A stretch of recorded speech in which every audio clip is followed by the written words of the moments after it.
All right. Happy Patch Tuesday, everyone. It is May, and you know what they say? April vulnerabilities bring May threat actors or something? Yeah. I don't know. Sounds right. Yep, sounds right. Pause for some music here. Ba-dum-bum-bum. I'm loving it. Oh, wait, that's the wrong one. All right.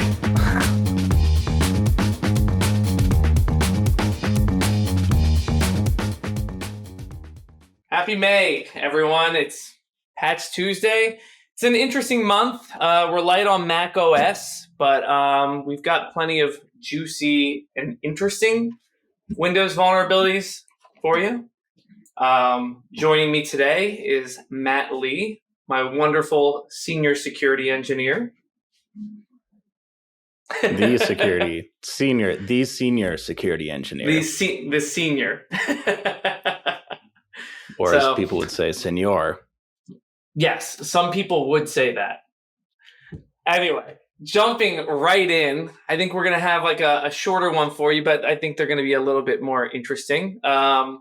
We've got CVE 2025-30397. It's a scripting engine memory corruption vulnerability. It's an interesting one. It's really odd because this particular vulnerability, like it's once again one of those things where someone could phish you with like a weird payload, and if you have legacy Internet Explorer components running on your device, it can be used to basically run whatever it wants on your computer and just get a nice little privest going on there. The user has to click on it, and again, it has to have like the legacy Internet Explorer components running. But I bring this up because a lot of enterprise environments keep that mode active still, just because they have legacy apps that they still leverage within their environment. It's pretty it's easy to mitigate if you don't have anything affected by those legacy components. And what you can do is set a GPO up that kind of uses an administrative template to disable Internet Explorer 11 as a standalone browser. The other thing is you absolutely need to have it open and running in that mode for this to work. So if you're just running Chromium Edge, it's not going to function. Like, it's just not going to go through, even if you click it. But I wouldn't click it regardless. So I'm wondering too, it's interesting. Having not worked in a lot of Windows environments, why would you run Edge in IE mode? Maybe a little learning moment for our listeners as well who might not be familiar with it.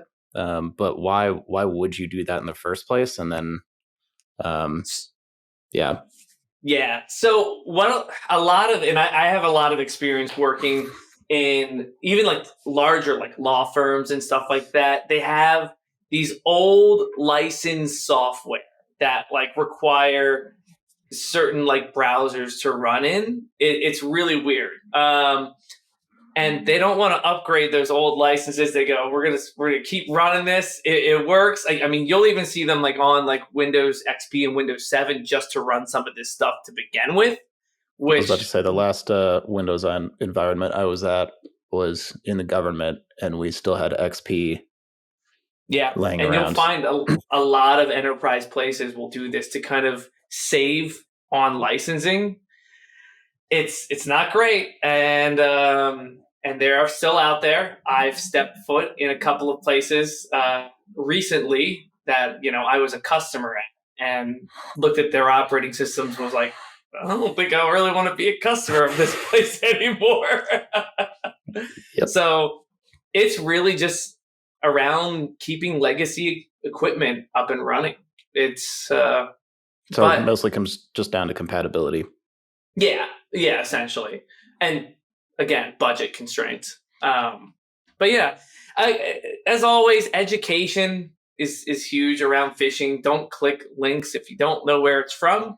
And obviously ensure the Patch Tuesday updates are completed because this will kind of take care of you there.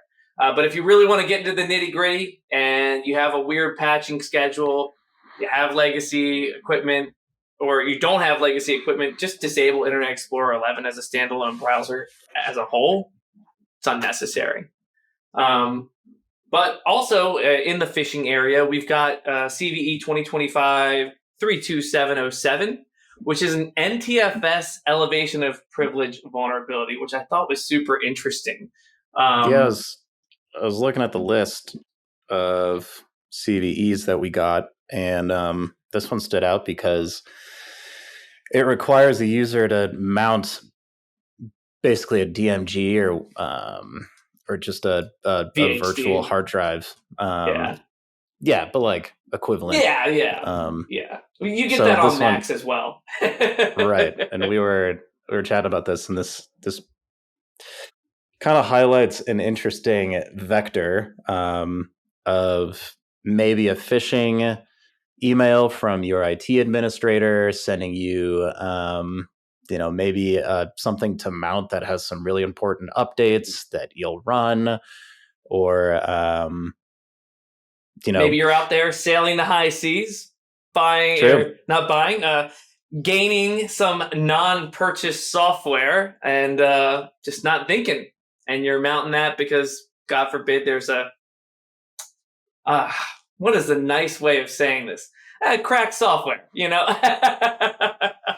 Yeah, I mean, dude, software subscriptions are out of control, and so people are trying to find whatever way they can to get their Adobe PDF reader for free, or Mm-hmm. whatever that is, Adobe PDF Pro, or even And we don't condone it here no, for this very reason. I mean, this isn't the only reason, but this is a reason why we don't condone it here. Is because it. I mean, essentially, when you crack a piece of software, you're creating a vulnerability on your system potentially, more than likely, honestly.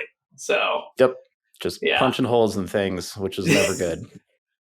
But hey, at least you'll get to play the new Doom That without is true. paying for it. Maybe before anybody else, before it's even Maybe. released, right? Yeah. No, I use Steam. Yeah. But why don't you take us home with these last couple here, Matt? Yeah, so some other ones that stood out was CVE 2025 29967, which is remote desktop client remote code execution vulnerability. And the description is, in the case of a remote desktop connection, an attacker with control of a remote desktop server could trigger a remote execution, RCE, remote code execution, RCE, on top of the RDP client machine when the victim connects to the attacker's server with the vulnerable remote desktop client. It was kind of a mouthful, but it immediately made me think of potentially a Windows C2 like farm almost, with a attacker controlled RDP server that they give out all sorts of bad stuff to the clients, and the clients download potentially even like a bad version of the RDP client and then connects back to that attacker controlled server. So that's kind of immediately where my mind went, but I'm curious your Yeah. thoughts on it. I mean, this one also stands out to me because in the last like few months, we've had like the remote desktop gateway vulnerabilities come up, which we've talked about the concerns about having a public-facing remote desktop gateway for users outside of your organization. And I think about like if people haven't been keeping up on patching, pairing these vulnerabilities and easily gaining access, like just doing a little chain of CVEs here, you know.